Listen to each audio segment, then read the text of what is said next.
नमस्कार दोस्तों।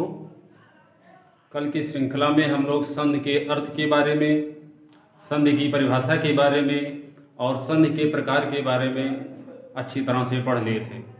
अब संधि के प्रकार में पहला आता है स्वर संधि, और स्वर संधि के 5 भेद होते हैं। उन 5 भेदों के बारे में हम एक एक करके अच्छी तरह से पढ़ेंगे, तो बने रहिए आप हमारे साथ।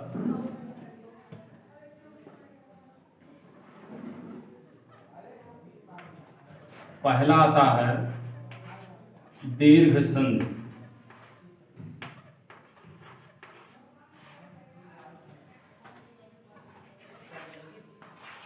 दोस्तों दूसरा आता है गुण संधि।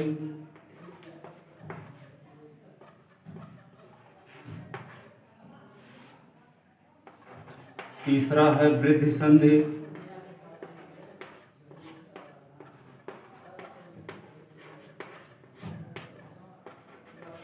चौथा यण संधि।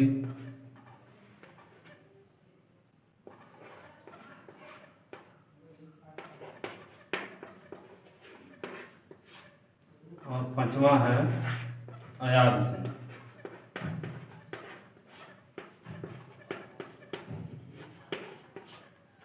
दोस्तों ये 5 संधियां हैं स्वर संधि के प्रकार। अब इन 5 के सूत्र हैं बड़ा आ, बड़ी ई, बड़ा ऊ और रे। ये हो गए दीर्घ संधि के सूत्र। गुण संधि ए, ओ, अर, ये गुण संधि के सूत्र हो गए। फिर नंबर 3 आता है वृद्धि संधि। वृद्धि संधि का सूत्र है अय और औ। ये वृद्धि संधि का सूत्र हो गया। और यण संधि का सूत्र दोस्तों हो गया या, र और वा। ये यण संधि का सूत्र है। और अयादि संधि आपका है आय, आय,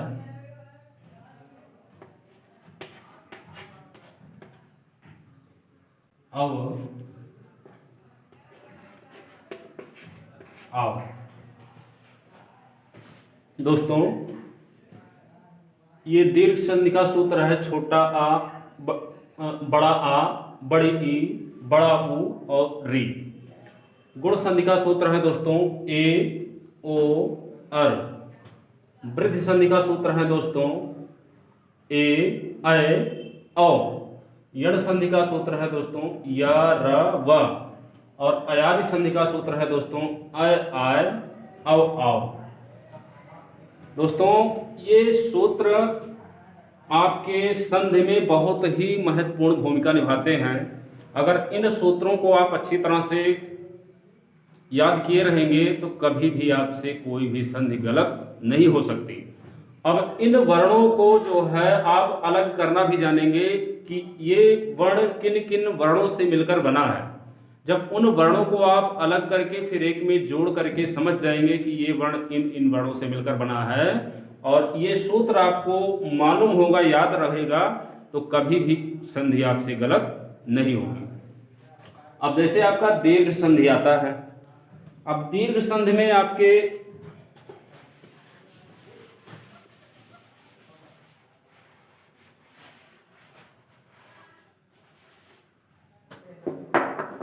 आता है आपका बड़ा आ। अब बड़ा आ में जैसे आप विद्या प्लस आलय। दोस्तों बड़ा देखिए आपको दिख रहा है।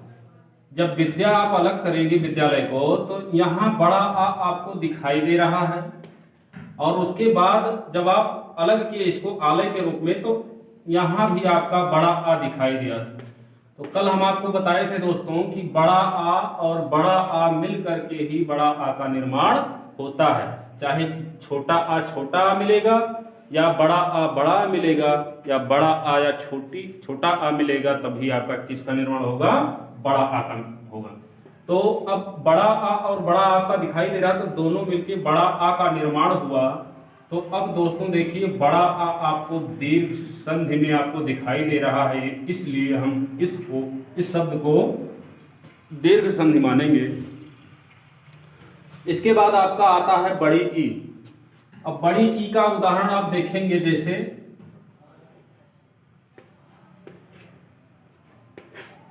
कविधन इंद्र, कविधन इंद्र। अब ये बराबर होकर विद्यालय बना।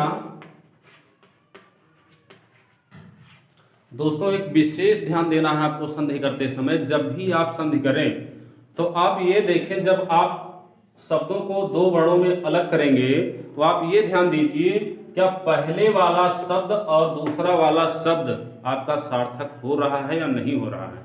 अगर आप सार्थक और निरर्थक शब्द को ध्यान में रखते हुए संधि करेंगे तो जीवन में आपसे संधि की गलती नहीं होगी। तो देखिए कवि है, अब इस कविधन इंद्र बराबर कवींद्र होता है। देखिए कवींद्र लिखा है, अगर आप कवि लिखोगे कवि धन इंद्र, तो कवि कोई सार्थक शब्द नहीं है, कवि कोई सार्थक शब्द नहीं है, इसलिए ये संधि आपकी बिल्कुल गलत हो जाएगी। और कवि आपका सार्थक शब्द है, कवि आपका सार्थक शब्द है और इंद्र भी आपका सार्थक शब्द है, इसलिए आपकी ये संधि आपकी सही हो जाएगी। तो शब्दों का विच्छेद करते समय आपको विशेष ध्यान देना है कि शब्द जो है हमेशा सार्थक हों। कविंद्र हो गया आपका। उसके बाद आपका एक शब्द, अब देखिए यहां पर छोटी की कौन सी मात्रा लगी हुई, छोटी की मात्रा लगी हुई है, तो आप छोटी लिखेंगे। प्लस यहाँ छोटी ई आपको दिखाई दे रहा है, छोटी। अब छोटी ई और छोटी ई बराबर आपका बड़ी ई बनता है। अब बड़ी ई देख लीजिए आपका इस सूत्र में मिल रहा है, बड़ी ई जो बना निकल कर आया सूत्र, वो आपके दीर्घ संधि के सूत्र में बड़ी ई मिल रहा है, इसलिए आप तुरंत समझ जाएंगे कि ये दीर्घ संधि है।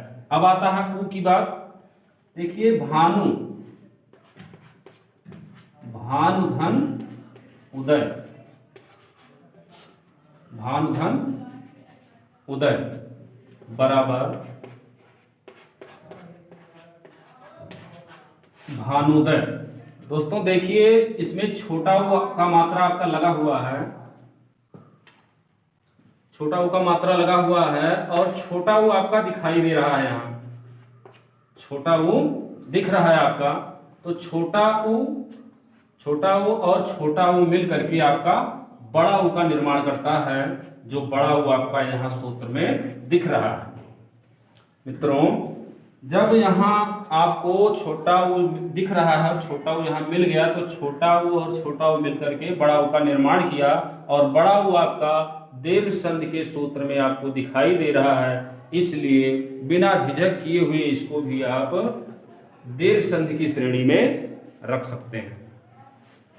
इसके बाद आपका है री।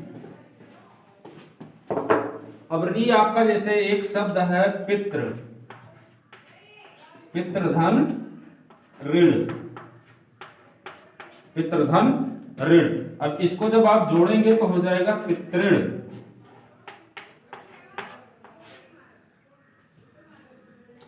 पितृण हो जाएगा। तो अब दोस्तों देखिए यहां पर री आपका दिख रहा है, आधा री और छोटा री दिख रहा है, और इसके बाद यहां भी री आपका दिख रहा है। तो री और री जब मिलेगा तो री का ही निर्माण करेगा, तो आपका री यहां मिल रहा है, इसलिए ये भी आपका दीर्घ संधि है। इस तरह से आप विशेष ध्यान देंगे, जब भी आप संधि को अलग करेंगे तो आप विशेष ध्यान देना है कि दोनों खंडों का अर्थ सार्थक होना चाहिए। अगर सार्थक रहेगा तो आपका संधि निश्चित ही सत्य कहलाएगा।